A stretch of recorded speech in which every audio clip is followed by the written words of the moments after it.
सभाध्यक्ष महोदय, जनयुद्ध भन्नाले विचार, आदर्श र आर्थिक, सामाजिक, राजनीतिक परिवर्तनको लक्ष्यसहित सचेत जनताले सुरु गरेको कुनै पनि प्रकारको संघर्ष हो।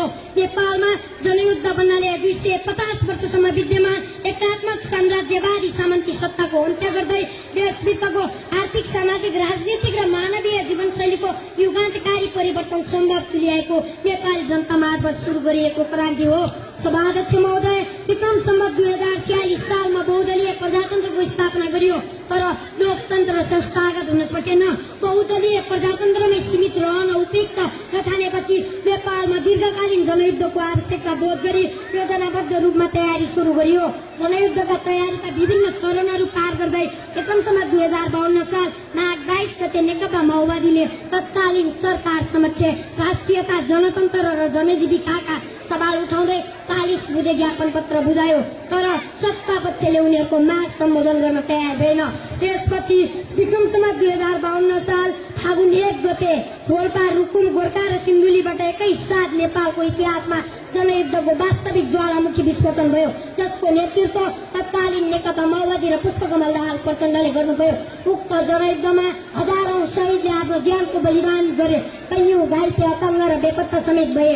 नेपाली जनताको 10 वर्ष लामो त्याग, बलिदान, साहस र विरोधापूर्वक गरेको महान जनयुद्धको पक्षमा अन्य राजनीतिक दलहरूलाई समेत सहभागी गराउन सफल भए। विक्रम सम्वत 2062 मङ्सिर 7 गते नेकपा माओवादी र 7 संसदीय दलबीच निरङ्कुश राजतन्त्रका विरुद्धमा 12 बुँदे समझदारी पत्रमा हस्ताक्षर भयो। उक्त 12 बुँदे समझदारी पत्रको बलमा विक्रम सम्वत 2062 चैत्र 24 गतेदेखि 19 दिने सशक्त जनआन्दोलन सुरु गरियो र विक्रम सम्वत 2063 वैशाख 11 गते संसद पुनः स्थापना गरियो। विक्रम सम्वत 2065 जेठ 15 गते नेपालमा नेकपा माओवादी नेतृत्वको सरकार मार्फत औपचारिक रूपमा गणतन्त्र स्थापना भई निरङ्कुश राजतन्त्रको अन्त्य भयो।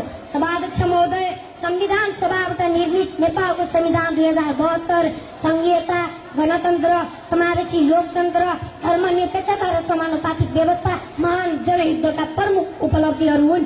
समाजमा विद्यमान शोषण र उत्पीडनका विरुद्धमा नयाँ जागरण पैदा भयो। सामाजिक, सांस्कृतिक मूल्य मान्यतामा नयाँपन आयो। समाजमा उत्पीडित जाति, वर्ग, क्षेत्र, लिङ्ग र समुदायमा चेतना बढ्यो, जुन विश्व इतिहासमै अनुकरणीय छ। सामन्तवाद र नवोदारवादी पुँजीवादको विरुद्धमा लडाईँ छेडेर हरेक तह र तबकाका समुदायलाई जुरुक्क उठाउने काम पक्कै पनि जनयुद्धकै कारण सम्भव भएको हो भन्नमा कुनै दुविधामा छैन। सभाध्यक्ष महोदय, नेपालमा जनयुद्ध अघिको 250 वर्षसम्मको विद्यमान निरङ्कुश राज्य सत्ताले नेपाली जनतालाई दास र नोकर बनाइरहेको थियो, आधारभूत आवश्यकताबाट वञ्चित गराइरहेको थियो। राज्यका हरेक नेतृत्व क्षेत्रमा र निर्णायक क्षेत्रमा एक छत्र परिवारवाद कायम थियो। जातीय छुवाछुत, लैङ्गिक र वर्गीय विभेद, शहर केन्द्रित विकास र भ्रष्टाचार मौलाइरहेको थियो। यही अन्धकारको भुमरीबाट नेपाली जनतालाई उज्यालोको दियो बल्दै अग्रगामी छलाङ मार्यो महान जनयुद्धले।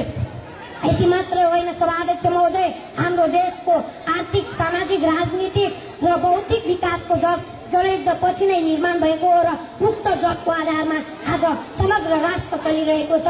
महान जनयुद्धकै संघर्ष र बलिदानीका कारण आज सिंहदरबारको अधिकार गाउँ गाउँमा पुगेको छ।